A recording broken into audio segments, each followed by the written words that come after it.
ये खबर उस विटामिन डी पर आधारित है जिसे स्वास्थ्य की सत्ता के लिए बहुत जरूरी माना जाता है। लेकिन अब इसी विटामिन डी पर एक खतरे वाला अलार्म बजा है जिसे हम आपको भी सुनाना चाहते हैं। और इस खबर की शुरुआत हम कुछ जरूरी सवालों से करने जा रहे हैं। क्या आपके शरीर में भी विटामिन डी की मात्रा कम हो रही है?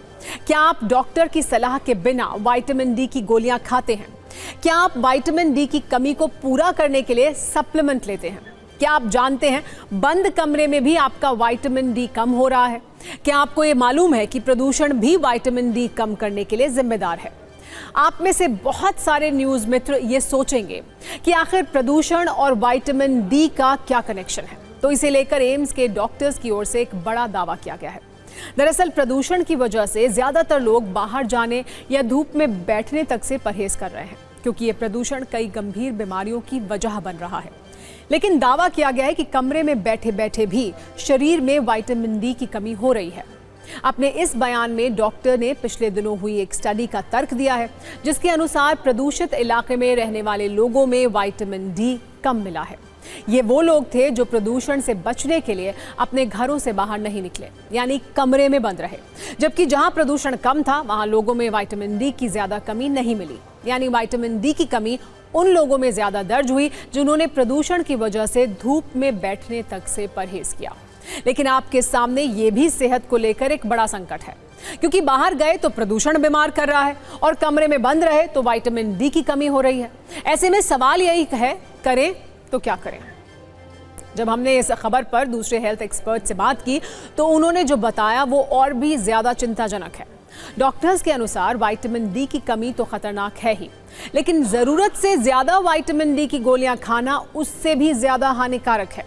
दरअसल विटामिन डी अगर शरीर में कम हो तो इससे हड्डियां कमजोर होने लगती हैं, थकान और कमजोरी महसूस होने लगती है और मांसपेशियों में भी दर्द रहने लगता है। हो सकता है हमारे कई न्यूज़ मित्रों को भी इस तरह की दिक्कत महसूस होती होगी और वो विटामिन डी की गोलियां भी खा रहे होंगे। लेकिन बहुत सारे लोग ऐसे भी हैं जो बिना किसी डॉक्टर की सलाह के विटामिन डी की गोलियां और सप्लीमेंट लेने लगते हैं, पर यह लापरवाही आपको बहुत बीमार बना सकती है।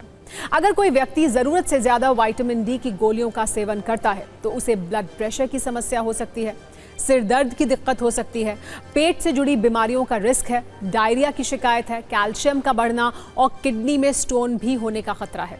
इसके अलावा बार बार यूरिन आना, ब्रेन को नुकसान और कैल्शियम बहुत ज्यादा होने से हार्ट में ब्लॉकेज का भी रिस्क है। वैसे एक रिपोर्ट के अनुसार भारत में बहुत बड़ा वर्ग ऐसा है जो विटामिन डी की समस्या झेल रहा है। इस पर 2020 में एक स्टडी भी की गई थी जिसमें बताया गया था कि भारत के 76% लोगों में विटामिन डी की कमी है।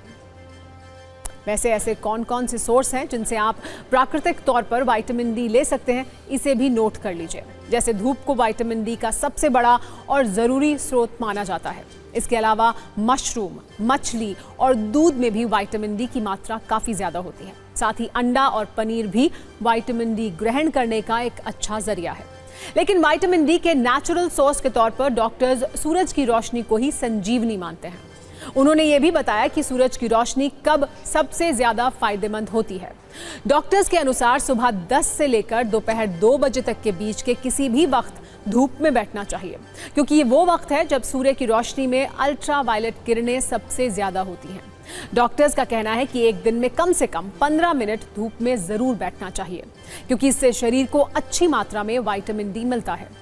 और सबसे जरूरी बात यह है कि धूप सेकते वक्त ज्यादा से ज्यादा स्किन को खुला रखें और बिना कोई सनस्क्रीन लगाए धूप सेकें, जिससे आपके शरीर पर इसका ज्यादा असर हो। दिल्ली एनसीआर में जिस तरह से इस दौरान पोल्यूशन है उससे विटामिन डी की कमी हो सकती है और इसलिए ज़रूरी है धूप सेकना, ऐसा कहना है एम्स के जो डॉक्टर है एंडोक्राइनोलॉजिस्ट। खाने की चीज़ें तो कम हैं जिनमें विटामिन डी की मात्रा, आप सिर्फ अगर कहें कि खाने से पर्याप्त मात्रा में होता है तो दैट इज़ डिफ़िकल्ट। तो कुछ प्रोडक्ट्स हैं जैसे कि आपके मिल्क प्रोडक्ट्स या एग्स हैं, फोर्टिफिकेशन भी है फूड्स का, गवर्नमेंट भी ऐड करती है विटामिन डी इन फूड्स में, बट मेन सोर्स जो है वो सनलाइट एक्सपोजर ही है।